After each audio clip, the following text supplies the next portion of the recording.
PKN 380. What's up, boys? Good evening. Not too much. Having a good day. Kyle having a great day. Yeah, I want the pre-show talk about Kyle's great day. I went a little mini vacation last couple days, and then today I won like 1,100 this morning. I think playing poker. Had a good poker morning. That is a good poker morning. Yeah, I got on and played at like 5 a.m. or something, like 5 or 6 a.m. And it was so early that like nobody was playing like the normal stakes that I play, like 25-cent, 50-cent blinds.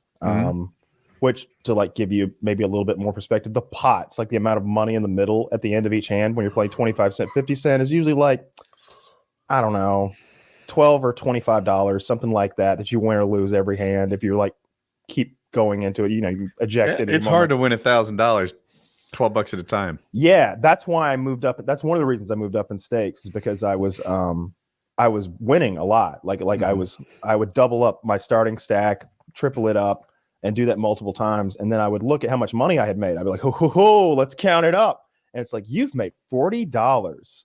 And it's like, on one hand, like gas money. Yeah, but like on one hand, I've like quadrupled my money pretty quickly, which is crazy. Obviously, if you could do that with consistently or on purpose, you would just sit there and print money all day. But I moved up in the stakes because there was nobody online, and we crushed it at 1-2. Had a good time this morning. How replicable do you think that is for you? Oh, I don't know. We'll find out. We'll find out later. I mean, I'm gonna continue to play. That's got to be a nice little confidence boost, though. Like you're in the minor leagues of the sport now.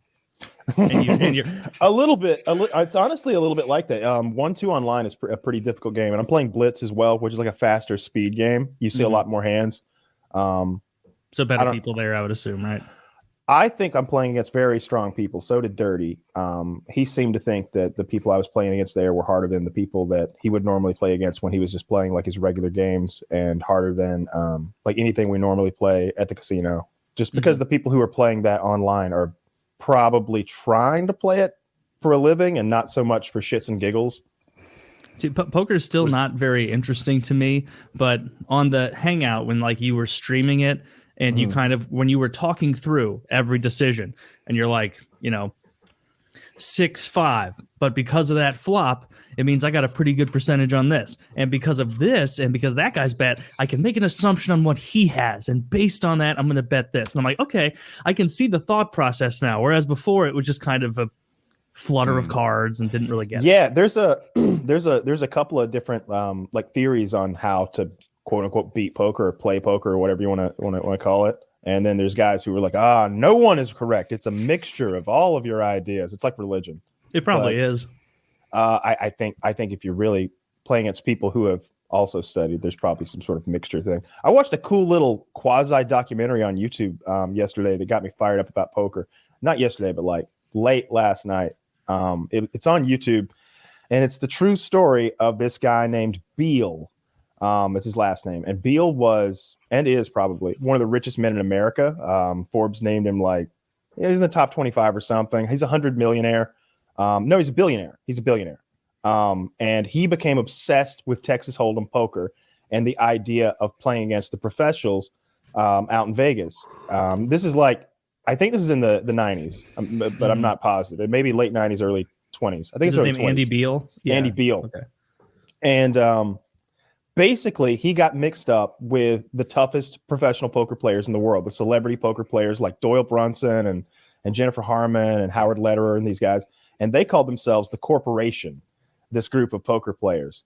And what ended up happening, to sort of cut the story a bit short and also save you a little bit of fun if anybody wants to watch this YouTube video that's kind of a documentary, the corporation ended up having to pool their money together so that they could play against this man, because his, like, one of his little ideas about how to beat the best in the world was the issue is they don't care about money anymore. Like, they've gotten to the point where they don't see that as $1,000 and $2,000. They see that as one big blind and two big blinds. So it's nothing to them. It's just a checker piece. It's a chess built piece. in. It's baked into the game for them. They're not thinking about it. They're playing chess with dollars, but they just don't care. They're pieces to them. That's a queen, not $10,000. They don't care. And so he was doing pretty well. So they have to pool their money. And he also wants to play heads up. He doesn't want to play a table full of people. It's you versus me. What does heads up 1v1. Yeah, 1v1. And so they ended up finally playing for, I believe it was $100,000, $200,000 blinds. That means every hand you are compelled to put in $100,000 and $200,000. And if the man who has put in $100,000 hates his cards, he's out $100,000. He's just out $100,000. Like, meanwhile, to the billionaire, he's raised it to the level that he's still doesn't give two shits about the money. That's nothing to him. The billionaire is probably quite often saying, "No, not $200,000. Let's make it $500,000 to like see to see the first three cards." After this person like, "Yeah, I can make it 100,000 more," and they're like, "No, let's make it 400,000 more." By the way, you just invested 200,000 that you didn't have to. Yeah, I want to see like Jeff Bezos take the poker world by storm by inventing the 1 billion small blind, 2 billion big blind. No one can even play with it. Some people will compile their money together to play against Jeff Bezos though, because this guy was actually a genius. He owns an aerospace company and a bank, so it's like. He wasn't one of those guys who was like, maybe I'll put my money in this, and it just took off. And he doesn't want to get too narrow in his focus. Banking, aerospace. I don't want to derail you. Mark Cuban, I sometimes think of that. You know, like what do you invest in, like radio or something over the internet? That worked. I might be mixing him up with Silicon Valley, but please carry on. He's not that guy. As a point of wealth for this guy, Andy Beal, he's over twice as wealthy as Mark Cuban. Yeah, a scary amount of money. So Beal got obsessed. He took multiple trips out there to play these guys at varyingly large stakes, 30,000, 60,000, stuff like that. They would play, and with mixed results. He would win some, and he would think, "Aha, I've got it." And then he would come, but he would play too long, and he would get sleepy, and he would play a little sloppy, and his whole system would break down. And they'd take him for 10 million in a day, and he'd go home depressed. And he wrote a computer program on whatever operating system he had back then. I can't remember what they called it. It was something that I wasn't familiar with, but he wrote his own computer card program because there weren't any. And he studied millions of hands to determine probabilities and statistics and odds. And he read every poker book that was made, and he keeps going back at them. And they keep having to scramble to like meet this man's demands because he's the one showing up with $10 million every time of his money. They're pooling together 300,000, 400,000 each to be able to play against him. He's just showing up with his purse. And so like they have these issues where he's like, all right, I will show up and I will play for 3 days. Each day I will play a minimum of 4 hours. You will play as long as I want to play, up to 8 hours. I will face no more than 2 opponents per day. You can only switch out once. I will not play Howard Lederer. I will no longer play against Howard Lederer in our games, and I will no longer play against Todd Brunson. Because somehow Todd can just read me like a book, and I don't know what Howard Lederer is doing, but it's not working out for me.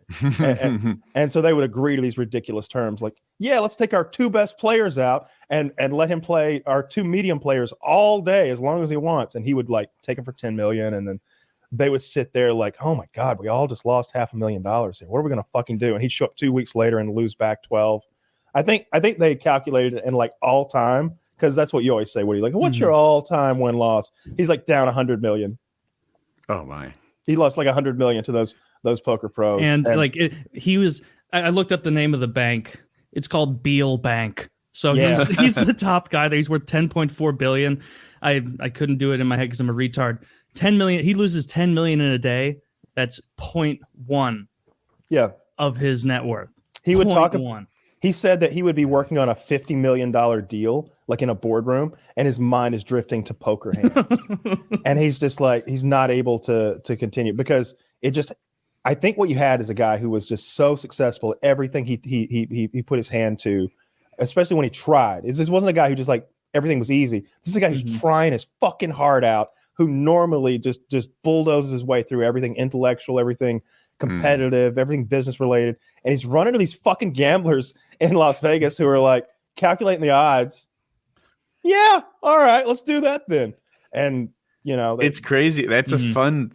He's a really smart guy, but he's going up against really smart specialists. In their specialty. So, like obviously he didn't take on Usain Bolt. That's not an area where he thought he had any chance. Yeah, he's going in a competition of the minds. Oh, so here's the funny part that I kind of forgot to mention. It's a little side note. it's difficult to get a game created that is of those high blinds. And here's why. First of all, you don't want to play in a private game at someone's house for that much money. They could be cheating or colluding. There could be buzzers and mirrors and switches, and the dealer could be on the take. You want to be in the casino's controlled environment. But the casino doesn't have heads-up poker tables. Poker doesn't really make any money for them. They almost, at that point, didn't have poker tables because slots and everything else made so much money, and poker just didn't. So this Beal guy is telling the casino, like, hey, make me a heads-up table. And they're like, we have long tables. Anyone who would like to sit for that blind will sit for that blind. He's like, I'm bringing 10 million. Well, we'll make a table that is of the blinds that you would like to play, but anyone can sit down at it that would like. Like we can't tell people they can't sit down at a table. That's we can't. Make it 20 million. Bakeries do it. And so when they first started, he was like, all right, well, we'll just make the blinds so high that no one would sit down. And then it's like not like we're advertising. Someone would have to walk into the casino today and say, I want to play for $50,000, $100,000 blinds. And he did. Wait, someone did? Someone did. Another well-known professional poker player who had no idea that the corporation had been pooling their 10 million together to play against this guy. He's like, that looks like fun. And he sits down and takes him for $4 million himself personally and walks away. And the corporation is like, whoa. We're pulling our money here. We got a whole split it. We got a thing going on. You jump in with us. Like you're one of us now. One of us. We work as a team Where here. Where does that come from? One of us. That's Wolf of Wall Street. That's pretty awesome. I remember now. I mean, like, it's funny thinking like this guy's like 10 million for my own table.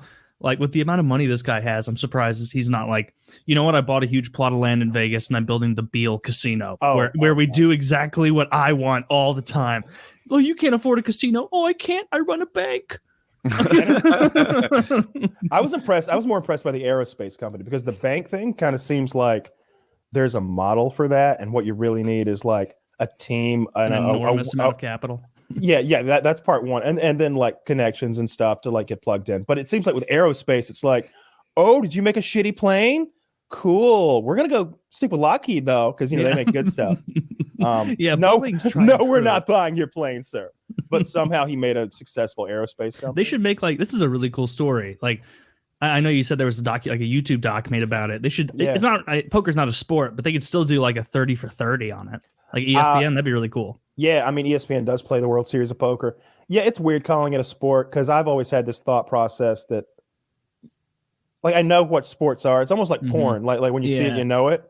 It's definitely a game, a very impressive game to be good at, but it's not a sport. When I see people playing table tennis, I'm like, that's a sport. Like especially at like the Olympic level or whatever, where they're getting wild. Those Chinese guys. Yeah, I saw one.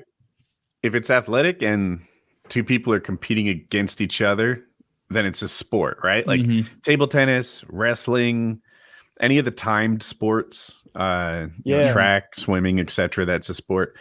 Where it gets to be trickier is like when it's judged. It gets paramotoring even a sport. Like it would depend how it's structured. Because that would like if racing is a sport, like if track and field is a sport, then racing anything is a sport, right?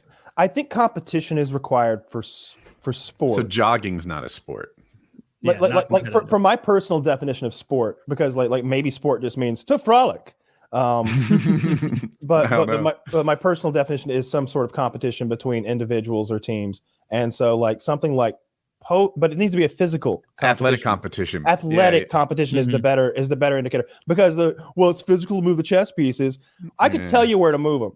And I'd still be playing. Someone's gonna come at me and tell me they burned just thinking that hard burns 1,200 calories in a single chess match. These guys dehydrate a pound of fluid. A pound, huh? That would be so funny. They're like in their corner. That's only a pint on the face for chess. You got to watch those pawns, Rock. That's a pint, right? A pint of sweat. So I think a gallon is 8 pounds. So is a pint an eighth? Yeah. Okay. Yeah. Fair. Speaking of, I thought it was a cool story. I was going to say, I thought it was a cool story. I'll.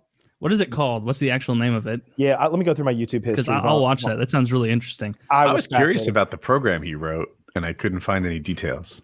It was very rudimentary. Obviously, the stuff they have now, like I've got a solver, a thing on my phone that like does what he figured out masterfully. But at the time, what it was is no one had.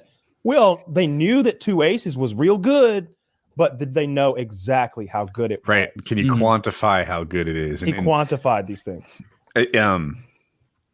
I still struggle with the fact that a hand can be good if you're like near the button, but if you're on the other side of the button, that same hand is less impressive. And I'm not there yet.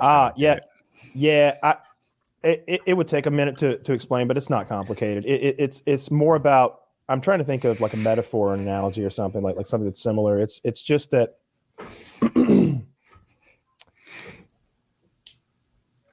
it's probably hard to draw a comparison since it seems like a pretty unique scenario. It's just that they're it's more likely information if you're near the button or far from it or something, right?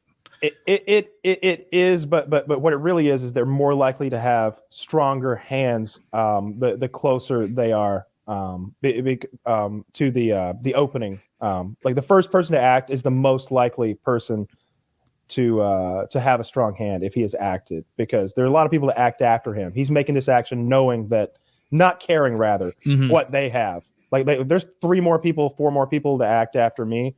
I have no idea what they're going to do, and yet we're not playing for enough money yet. Yeah. So this guy must be pretty strong. But if you're the last person to act, if you've seen that everybody else folded or just put in the minimum, it seems like they're feeling rather reluctant about their hands or wishy-washy. You can raise and put more money in with a weaker holding of a hand confidently or more confidently, like in that situation. And that's the simple explanation, but it gets broken down more because of things like the button and the blinds. This almost like, for the sake of this segue, we'll say poker's a sport, but I watched that documentary, Untold Crime and Penalties, that Woody recommended. And Woody, you undersold it. This is the best sports documentary I've ever watched. As I was watching it initially, I was like, this is interesting. Like, you don't even need the sport to be hockey. And then you're like, well, because of the fighting, you do need it to be hockey for it to work. But so Kyle, basically there is a family in Connecticut in the early 2000s run by a guy named Jimmy Galante. And as they're doing this, there's an FBI, it's a Netflix interview and a documentary. And there's an FBI guy who's like, yeah, we were trying to connect through Joe Gatto, one of his capos, Joey the Horse, Guglini or something. Not the horse. And under the horse, Guglini was this guy, Jimmy Galante. And he was like, and a lot of people speculate this is where The Sopranos was based on, because this guy, Jimmy Galante, had a son named AJ, and he was in the waste management industry. And they set the stage early where this kid, AJ, the 17-year-old who got a hockey team bought for him by his dad, he was like, I knew our family was a little different when, in second grade, they set us around. They said, tell us a lesson you learned from your family. And it was like Tommy, a value. Yeah, it's like a value. And Tommy said, you don't want to beat somebody up. You don't want to be mean. Someone else said, don't bully people for being different from you. And I said, you never rat. You always remain loyal to those close to you. And it made sense to me because that's what I was taught. You never rat. You always remain close to those, or loyal to those close to you. And so this guy, his dad, AJ's dad, Jimmy, buys a team in the UHL, which is in the same tier as the AHL, which is the minor league of the NHL. So it's a major minor league. Costs? Is this a $2 million team?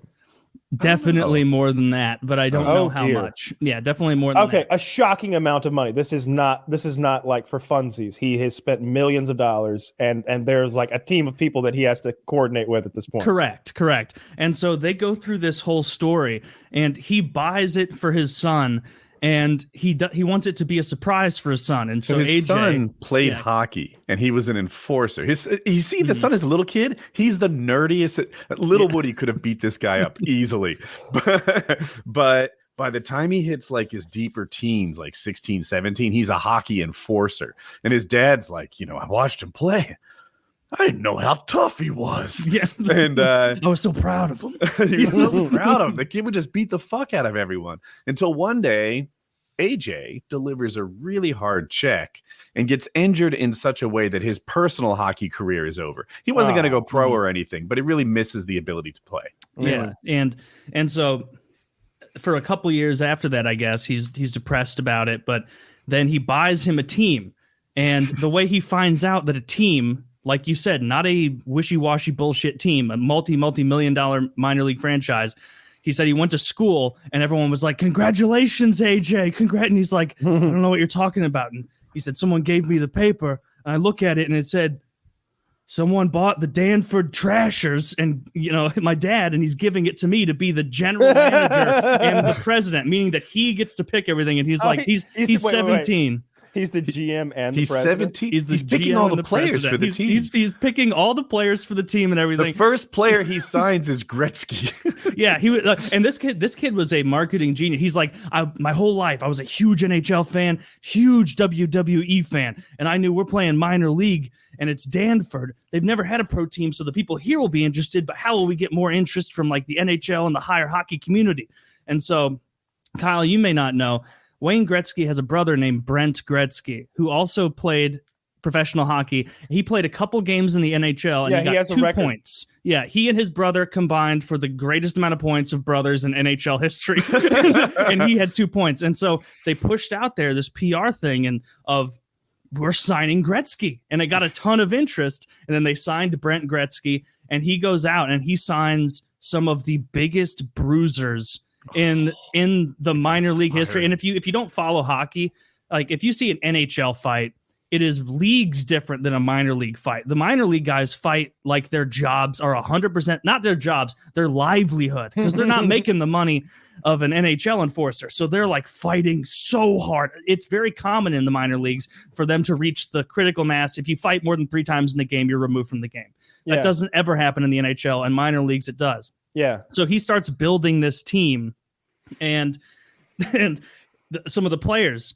I listened to a Spitting Chicklets interview with one of the players, and he was like, "Yeah, the guy Jimmy, he called me. He asked me what the previous minor league team in this other league was offering me, and he goes, I'll double that. I'll over double that. You come here. I'm flying you out to Connecticut to Danford. We're going to take you out on the town."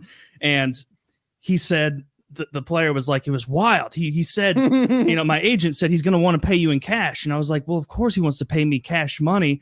And he's like, no, he wants to give you a duffel bag of money, of cash. And that's apparently the way all of these players are being paid. And not only duffel bags of cash, this guy also, he was like, and I had no idea, but I started getting checks. Apparently my wife and I and my cousin, we all worked for the waste management company. We were all getting checks. And we also all worked for this pool cleaning institute. We were all getting checks there. And so all these players, they're totally circumventing the cap by giving them their salary and then giving them duffel bags of cash and putting them on the payroll of waste management companies. And to keep it more separated, they usually minor league players, they're not living in houses. They're not living in super nice places. This guy set up an entire secluded, gated community just for the players he had gotten, to keep them like isolated. So he built a community for them. He built a subdivision that was gorgeous. He did. He's like, we were lakefront. I'm in. What's this called? It's called Untold Crime and Penalties. Apparently, Untold is I'm going to call it a franchise. I might use the word wrong, in the same way that like 30 for 30 is. Like Untold something is a bunch of different documentaries. Yeah, and Netflix is trying to get into it, and just like a couple of funny stories they were telling throughout it. So the 17-year-old manager or GM, the bruiser, he got first. He was being interviewed, and he's like, "Yeah, the first game I went out there, and I look up, and AJ, he's waving his phone at me."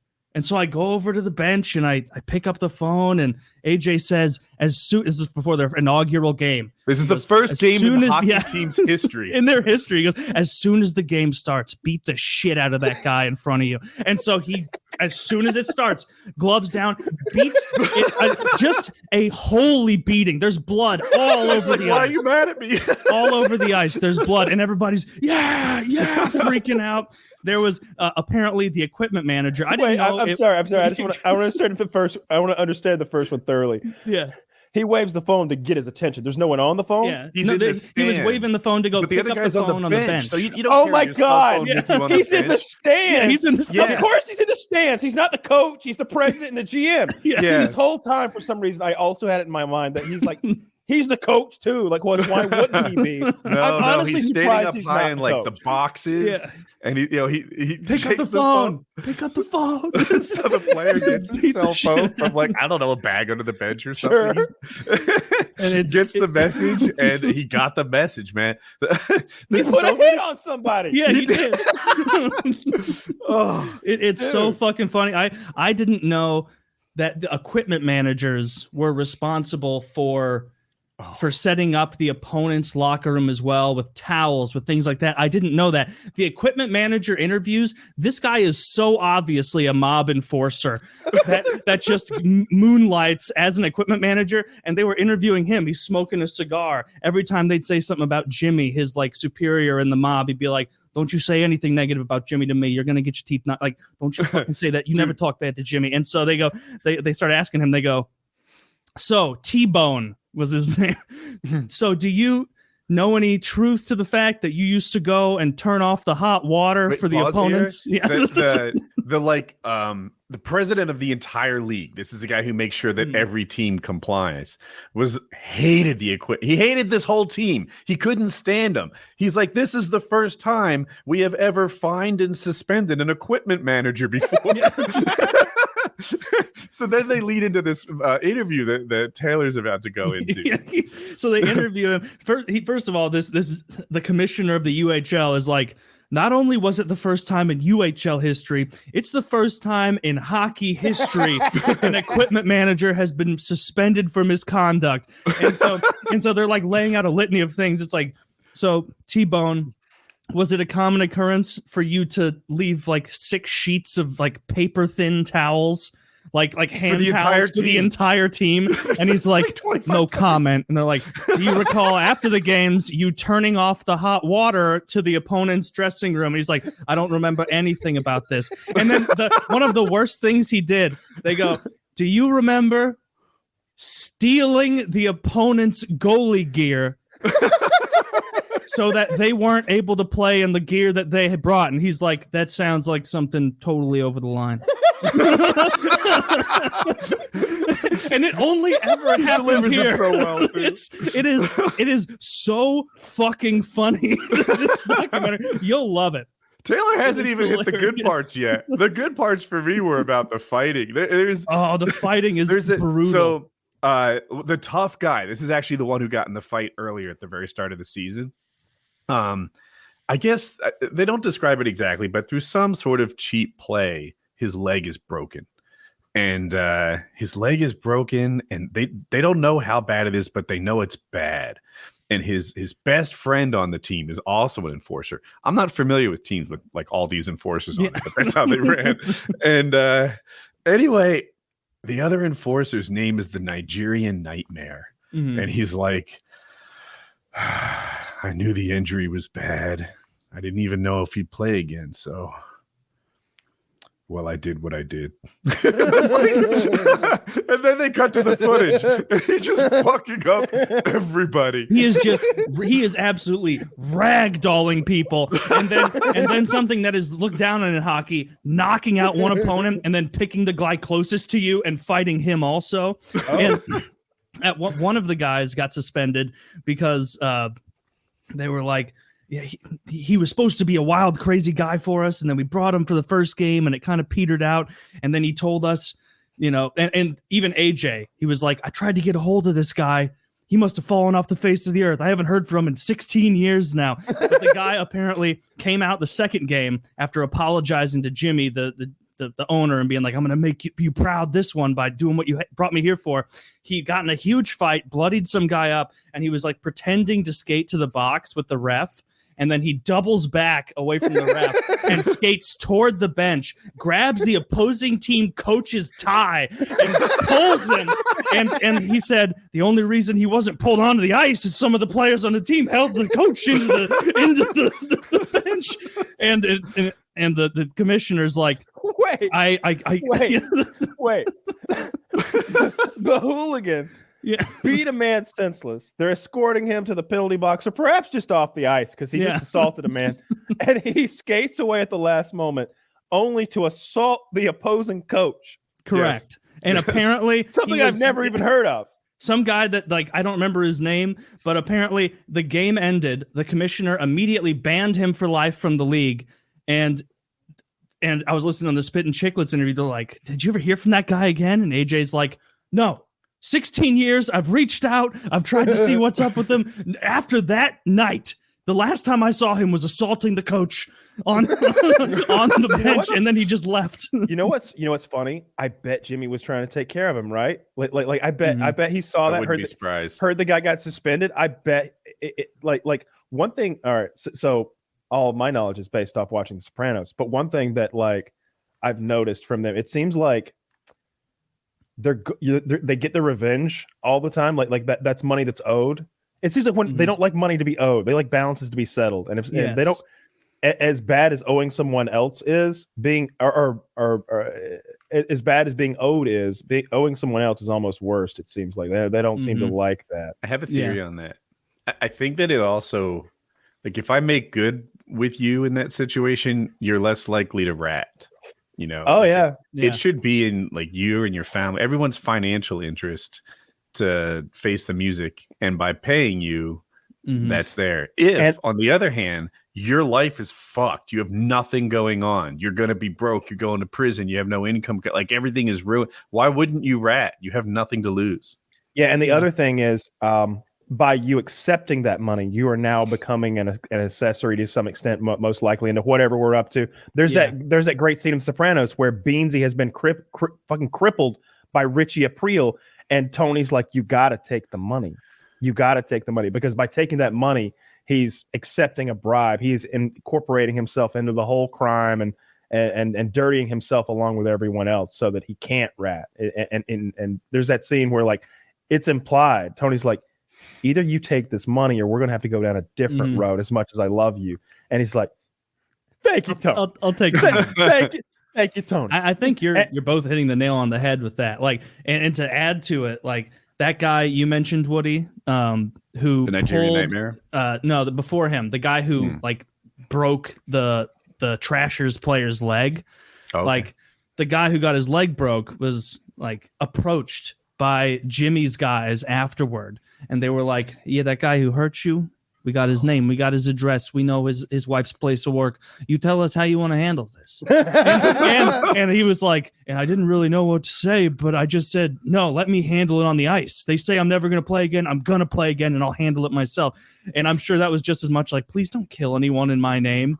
But they were 100% about to. Yeah. And I think Taylor him, right? even like skipped a few steps there. Probably. They're like, you know, we know this, we know this, we know where he lives, we know his, like, they made the back door unlocked. It was really clear what they were offering. Apparently, every time they won a game, Jimmy would go in there and throw 10 grand on the ground, or AJ, and be like, "Have fun." And then they were, and they also interviewed him, and they were like to go out to the bars and everything, which is a huge amount of money for a bunch of minor league players to have after every win. It's a gargantuan amount. And all of these big bruisers, scary guys, horrifying, the biggest bruisers in hockey in the early 2000s, late 90s. They were like, and sometimes we would get beat bad, and we'd all be sitting there getting undressed, and then Jimmy would walk in, and he wasn't like an imposing guy, but we were all so scared. Like, every time we would just hope if we were just quiet and we didn't look at him, it would go away. But somehow, like, just him walking in there silently glaring at us was enough to get us motivated for the next game. like a dog who had chewed up the fucking cereal box. And that guy Jimmy, the mob connected one, the father of AJ, who was the GM and president, he got in trouble. He was one of the first GMs ever to get suspended because he got in a verbal altercation with the referee during a game, and he punched the referee in the face. Awesome. The referee said, "Fuck you," if I recall. Yeah. Fuck you. Fuck me, fuck you. And he starts coming through, and like all of his like hold me back guys are like, I'm not holding Jimmy back. I just let him walk through, hit the ref, and it was handled pretty quickly. That's awesome. It's such a cool documentary. It's okay, so neat. It's on Netflix. Awesome. Yeah, I'm gonna watch it Maybe late tonight. I tried not to give away, like, there's still a lot left, Kyle. You there's will a enjoy ton. it. There's so much. How long is it? Episodic? It's an hour and hour and a half. 27 minutes. I just watched it earlier. That sounds great. I'm going to check it out. I was hoping it was one of those like mini series where you got like 4 episodes and like each one things escalate. Like third, you think that's how Tiger King like entertains so well. It's like you're 3 episodes in and you haven't heard the worst of it. I won't spoil the. I'm sorry. And then I think you're 5 episodes in when the guy gets shot, when he shoots himself. Like something like that. Even 5 episodes in, it's like we can still shock the fuck out of you with how crazy this story is. You realize that, right? Like we're 5 hours into telling you a story, and you're about to drop your jaw. At the end of the thing Taylor and I are talking about, I won't spoil it, but they do a good job of like putting a bow on it and letting you know like how things worked out. That's awesome. I'm looking forward to watching that. That sounds really good because I like mob shit anyway. That's always just such a fascinating world. And then mixing it with what's the old hockey movie that everybody loves? The Paul Newman. Slapshot is what you're talking about. Yeah, like comparing it with it's like Slapshot meets the fucking Godfather. Dude, they literally hired a pair of brothers in this show they do. They have a team. I think they're the goal scorers though. They are. They're like the 2 like really good guys, and their interviews together are hilarious because like one guy will be asking, he'll be like, "Well, the thing about like we were trying to score and everything," and then the other he gets interrupted. He's like, "You're always fucking interrupting me right when they fucking ask me the question. Is Netflix going to get any of my content or just fucking you?" Jesus Christ! Like yelling at the Sopranos thing you were saying, Kyle. This guy Jimmy Galante, the main guy, he has a signed photo of the Sopranos signed by James Gandolfini that says "To the real Tony Soprano." Oh, nice. Oh, that's nice. Which is pretty cool. Yeah. That's one of the coolest pieces of memorabilia you could possibly have. That's awesome. Yeah. Very, very neat. I recommend that. I got so fucking high last night, and I came up. I thought I came up with a really funny movie idea, and I told you I write any funny ideas or jokes I come up with on my fridge really quickly because I've got one of those like magnet boards. Yeah. And so here's, let me see. Yeah, we've got time for this nonsense movie pitch. All right, so here's the movie idea I came up with, and I was chuckling to myself. Hi. Terrible. I love doing that. All right. So you got a guy who works in a museum. He's like kind of your nerdy everyman kind of guy, kind of like a Peter Parker type character. Really what this is Spider-Man meets what did I write down? This is what I wrote at the top. It was this : and then everything else. It was Spider-Man meets A Knight's Tale. You ever see A Knight's Tale? I've seen A Knight's Tale. Yeah. Yeah. So this is Spider-Man meets A Knight's Tale. This is modern day, but the kid works in a museum, and he's like down on his luck. Girl doesn't like him. He's got bully problems. This is literally copying Spider-Man, and like he's goofing off at the museum, and he has access to the armor and stuff, and he's putting on like fucking Charlemagne's like armor, like goofing around, looking at it. When he sees a crime occurring out the window, some girl is like in trouble. Street hooligans with knives are like accosting her, and he goes outside in the fucking Charlemagne armor and like takes them on, and somebody snaps a photo, and it becomes like a story about like the night of like 8th Street or something like that. And he starts going out in the fucking armor and fighting crime. And the old guy at the museum becomes his Alfred. He's like looking in the paper, and he's like, that's the brooch of Charlemagne the First. I wonder if anyone else in the world would have noticed that. You'd better hope not. I think you need to upgrade, sir. He's even British. I love it. And perhaps not in the most expensive piece of armor in all of Europe. And so then he starts kitting him out with some upgraded armor, right? He starts from around the museum. There's the scene with the hammer and the forge now. Okay. Now we're making some real shit. Now he goes from like the Charlemagne nonsense that's all mismatched. You know, that Peter Parker outfit where he's like ski mask and stuff. Now he goes into like the regular Spider-Man suit. He's got his Alfred cooking him up cool armor and stuff. And he starts fighting crime. And he ends up getting like in a whole like standoff. It becomes a publicity thing. And at the end, the Queen knights him because it makes more sense to be on his side. Don't spoil it. Well, you know, at the end, he literally becomes a knight. And there's that scene where he looks at the camera like if he's going to continue or not. And you're totally setting it up for the sequel, you know, Knight's Tale 2. Is he handling like very minor crimes? Spider-Man crimes, like street hooligans. I would in this scenario, he would and this is the trope.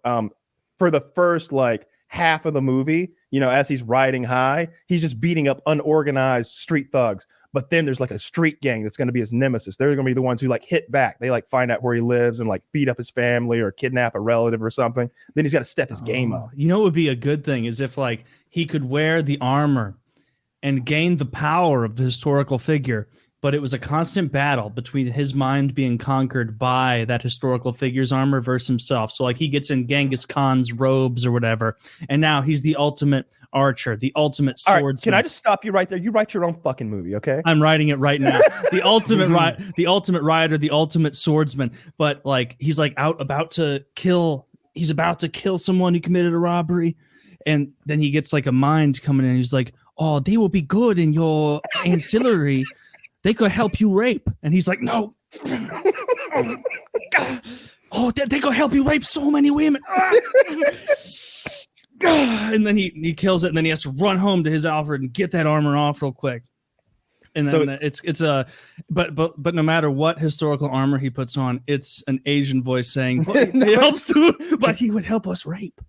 He wants to get like advice, so he's putting on like Winston Churchill's hat, but it still has that accent. It just makes you drunk when you put it on. Very drunk. I'm an admirer of Winston Churchill. I really am. I think it's extraordinary what he did, especially the amount of cigars he pounded through. The alcohol. Unreal. Have you seen the list of alcohol? Yeah, he was. I don't know how he was like alive throughout even that year's stretch. Because he was drinking in the morning every day for years. If he actually drank half of what they say he drank, and you would imagine that he drank more than they say he drank, like that. You'd think they'd undersell it. Yeah, or they would like maybe not try to say something bad about like Winston Churchill. Maybe they'd be like, well, he drank a bottle a day, when really he drank 2. Like 2 is like you're dead soon. 1 is like, man, you got a problem. But he drank like several bottles of like various alcohols. Like he had this, like he was such a connoisseur. It was like, yes, 4 glasses of brandy and a pint of wine. Like it was always some weird mixture of shit. He was drinking 30 drinks a day, and every single one of them was like tippity top, most expensive shit. Everything was fancy shit. Yeah. But I mean, meanwhile, like I don't know. I find that part of the war. There's so many and parts smoking of war. stogies. Can you imagine Winston Churchill's breath? Oh. I bet he didn't brush his teeth very well in the morning. He had to get right to those war reports. Not at all. Know what the Jerry's were up to. Had to figure it out.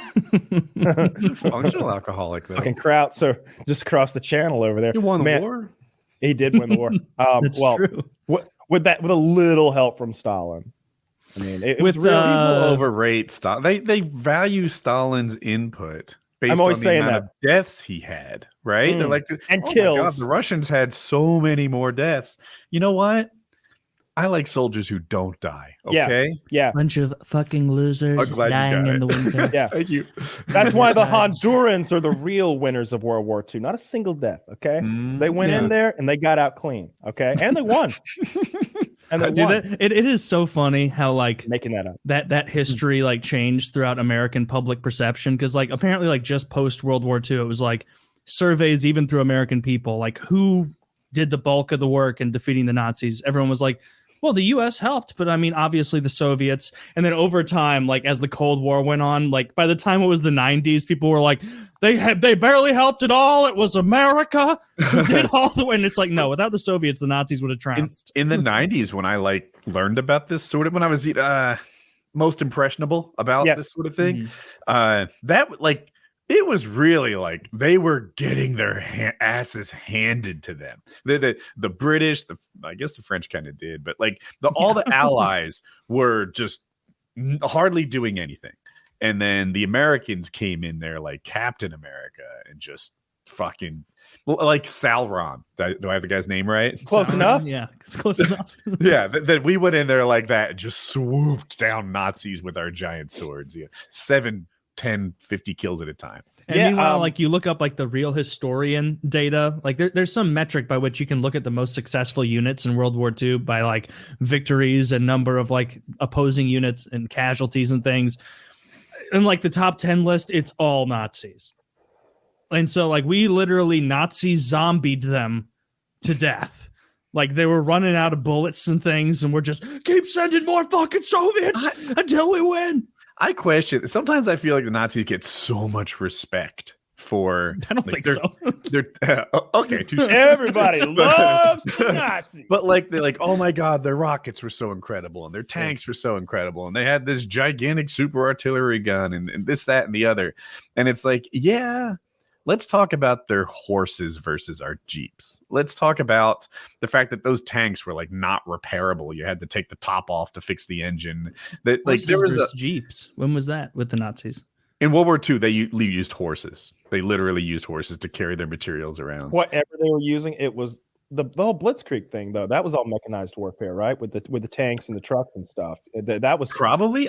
You said all, which is a lot, but I mean, if there were horses, they were keeping up. It worked. Like yeah, they also had, I mean, because they were like on their home front, like they had, way fewer, I would imagine, supply line. Well, not fewer supply line issues after the bombing started. What's interesting about that whole thing is the technological gap that has somehow formed, like in the world at that point in time.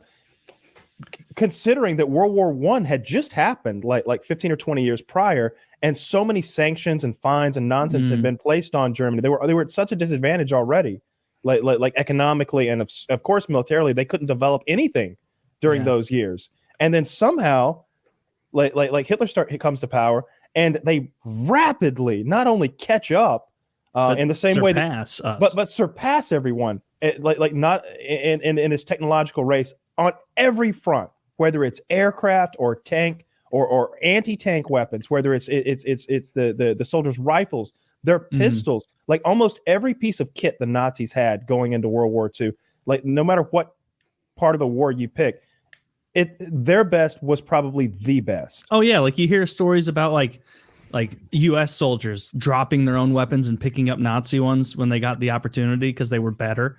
Like It's not that the U.S. didn't have good guns. The really Thompson interesting. The Thompson's an excellent gun. I would rather have a Thompson than an MP40.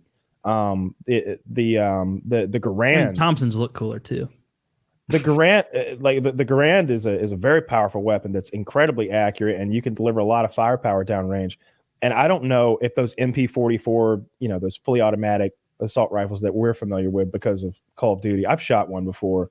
I don't know if those were actually prevalent anywhere. If you had to give like skill points, Civ style, to different nationalities, Germany 100% engineering. They should get an engineering buff in Civ. The U.S., what should we get? Fucking probably an economic buff or something. Depends on the era, right? It'd be manufacturing at one point. It's manufacturing. Still, not anymore. That's why I said it depends on the era. Yeah. The answer is when we want it to be. It seems like we've got because I bet right now there's a lot of infrastructure sitting like unused right now because we don't need to make that much steel and we don't need to make that many. It's probably like ancient infrastructure. Like you couldn't just kick it back stuff. up. I had to quickly make masks and respirators and shit like that. Advanced technological stuff requires new manufacturing techniques. Steel is using the same techniques as we used. I thought we bought most of the COVID PPE stuff. This fucker tried to sell me yesterday. I was in a gas station yesterday. I needed a mask. I wasn't sure if I had mine in the car, and I was like, "Hey, do you have a mask?" Every gas station does. He's like, "Yeah." He had like the M95s though. He's like, "They're $15 each." Oh fuck you, dude! $15. And like. I'll fucking clothespin a piece of paper to my nose before I'm paying $15. That's what I was like. I will take my underwear off and wear them on my face before I pay because it's a pack of two. It was a $30 pack. Like I don't know if I mentioned it. $50 each. It's a 2-pack. It's a 2-pack. That's trash. You were getting hosed. He's like, they're $15. It's $30. We just got them. I don't know why they're. He's like apologizing for having to sell me. I'm like, I'm not buying those. No. How quick rather do these decompose? Like, are we gonna have like a million masks or a billion masks forever everywhere now, or do they decompose quickly? These things have to decompose. A lot of them are paper. There's no way we overlook this. They're like made of like asbestos and plastic or something. There's no way we overlook what. Come on. I'm with Taylor on that way. It's absolutely conceivable that we overlook it is 100% conceivable that these are the most robust materials ever that are that you're gonna have to intentionally start an oil leak to light that on fire to burn the Mask Island. Mask Island. Well, they talk about that plastic island in. Like, I will East say I Asia. have seen mask trash here and there. Like it's an item that gets littered. It's not quite. Yeah. I see it all over the sides of the road. They need to come up with a way to make cigarette butts. Like I saw these cigarette butts once that had a flower seed in every cigarette butt. So when people flicked them, they were planting flowers. And I was like, I'm all for like, I don't love federal regulations on anything. They should make every cigarette have a fucking flower seed in it, though. I think we can all fucking get behind that. Put a fucking flower seed in every goddamn butt and tell everybody just to flick them. And what kind of flowers? It'd be a mix. Oh, I like that. Yeah. Say no more, fam. Right, yeah. Well, I mean, think of how pretty our roadways would be if there was a flower every time some asshole flicked their cigarette. Carnations be okay with flicking their cigarette butts all over the place. We're going to make it okay for when now it's going to be like in Dune when the guy spits on the table and they're like, "Thank you for blessing us with the moisture of your body." That now when somebody flicks a cigarette in your yard, you're going to be like, "Oh, thanks." In addition to the flower butt, I need a filter that goes away faster. I forget how long a filter lasts. Is it 5 years? 15 They take years? forever. 5 years is nothing. Come on. And for the last 3 years of that, in your yard, they won't even so recognize quick, and they're so ugly, years. And they're gross. I'll Google it. I was hoping Zach would. And I mean, like, what is the return classy. to nature rate on one that's on a sidewalk? Never. I think they look classy. Oh, on the sidewalk, a pigeon's gonna pick that up. He's circle of life. He's gonna. They're made of cellulose acetate, plastic fibers. Let's circle back, come out with a more organic one, put a flower seed in there. Yeah, they are plastic. I want in 6 months to turn that cigarette butt into a flower. Can you just get rid of the filters entirely? Make everybody go back to like Lucky Strikes? We are not doing that. No one is going to do that. I was smoking cigarettes with I like the way you're thinking. What if we made filters out of lead? Right? Really killed the smokers. Our brand new arsenic filters. Whenever I go on vacation I start smoking cigarettes, and so I was smoking with the boys because one of them smokes cigarettes. I can't remember who. Ari, I think, smokes. And I lit one backwards because I was fucking stoned in Colorado. And they are absolutely made of some sort of plastic, which is you upsetting. tasted that when you inhaled, right? Yeah. It's a turn off. It's not ideal. 1 second. I mean, you can put better things than a flower. What would like help the environment? There's nothing better than a flower. You're probably right. There's nothing better than a flower. Yeah, I'm not making that up either. Like it exists already. Like there's already. How about sunflowers? That's a big seed. That's a big seed. Oh, is it? I didn't even know. Yeah, that. you've seen sunflower seeds. Come on. What? Can't that fit in a? Like you don't need that husk. You just need the germ. The middle part. I think you need the husk. I think for long-term viability, for this thing to sit on the shelf for 3 or 4 years and still get some carnations in the ground. You might be right then. I'm running some tests. That's a good. I'm running some. That's a good ass idea though. Putting flowers in cigarette butts. That is not my idea, but it is a great idea. Would smoking kill the flower, probably, or kill the seed? I guess not. Those things are like super hardy because every now and then they get seeds from that they find in pottery. From like ancient times and stuff. Yeah. Like they'll plant them and see and find this like cultivated breed of potato or carrot or something, and they can see like what kind of carrot that those people were eating back then. That's another one of those things that's really interesting. Have you ever seen what a watermelon used to look like? Oh, it used to look like absolute dog shit. Yeah, like it was all fibrous tissue like connected the inside, and like you'd have to like core out little bits. There's an entire branch of study devoted to the study of artwork for historical biological markers. Like basically looking at everybody we paint fruit now. They painted fruit then. They painted watermelons back then, and we're looking at like the fuck is that? Because watermelons looked awful. It's all husk and rind, and there are these slivers of red meat that you can see where it's like, you could like maybe get like 4 bites out of a watermelon or something. It is called meat, isn't it? Oh, I don't know what it's called. Pulp, I don't know, but the good part. Yeah, the good part.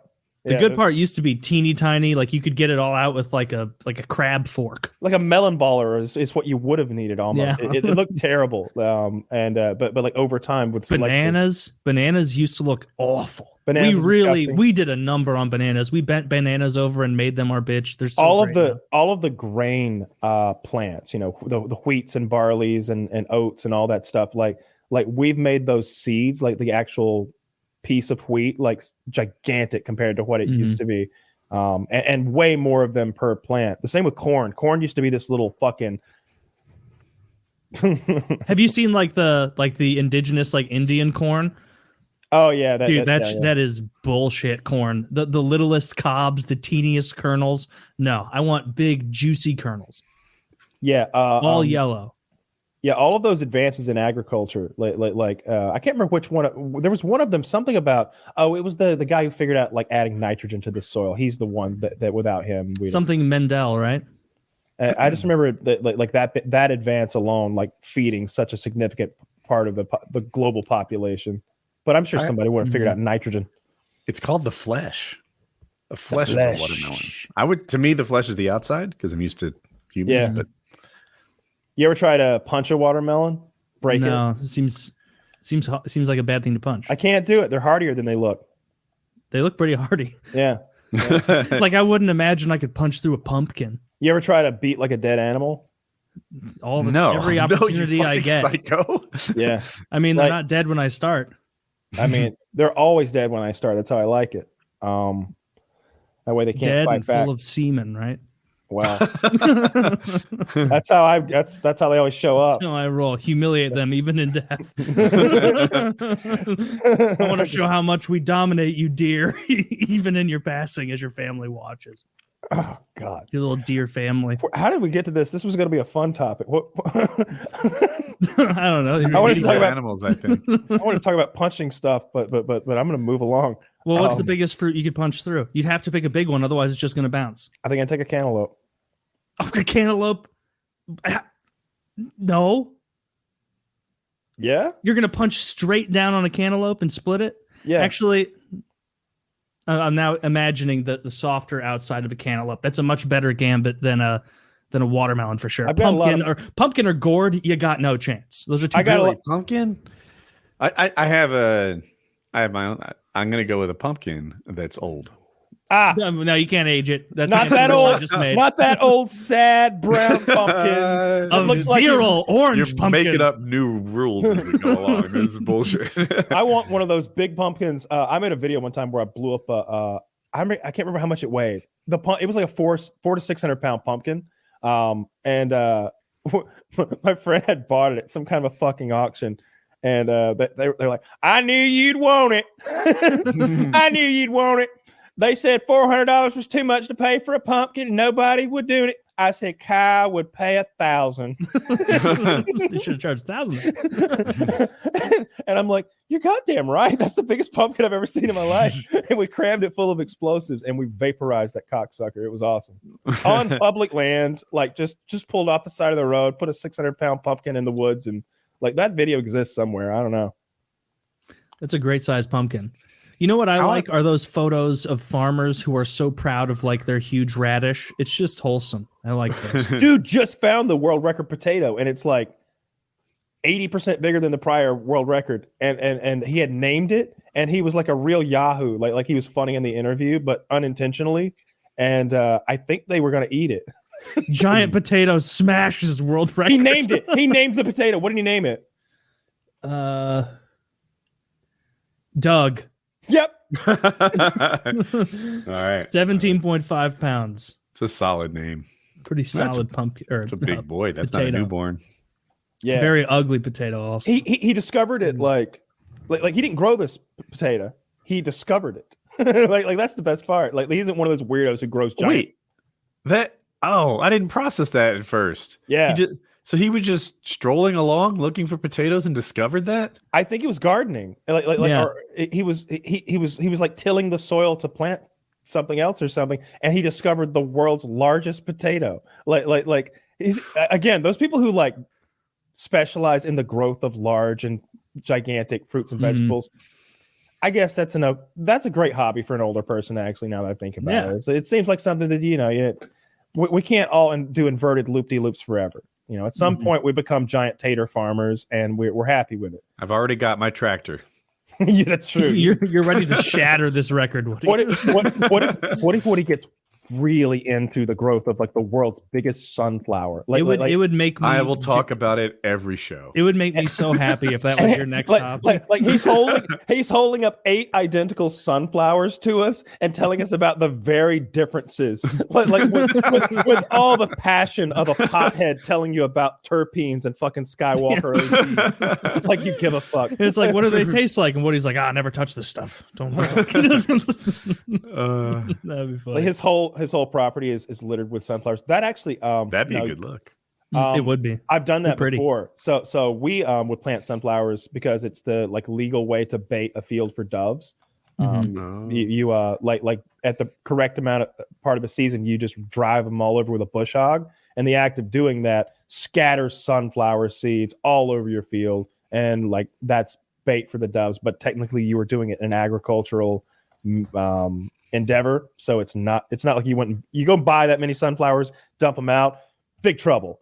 You plant sunflowers, chop them up, and let them be out there. You're a farmer, and so we would often have big, beautiful plots of sunflowers. They're easy, they do their own thing. You don't have to do anything to them. You just plant them, and they get these 6, 8, 9 foot tall, beautiful things. There's enormous plots of sunflowers not far from me. I fly my paramotor there sometimes. Here's the deal. I guess what happens if you have a wastewater treatment plant and you scatter the poopy water across the ground enough, there's too much nitrogen. Okay. At a high level. So one way that they get the nitrogen to be consumed is every year they grow a massive sunflower farm.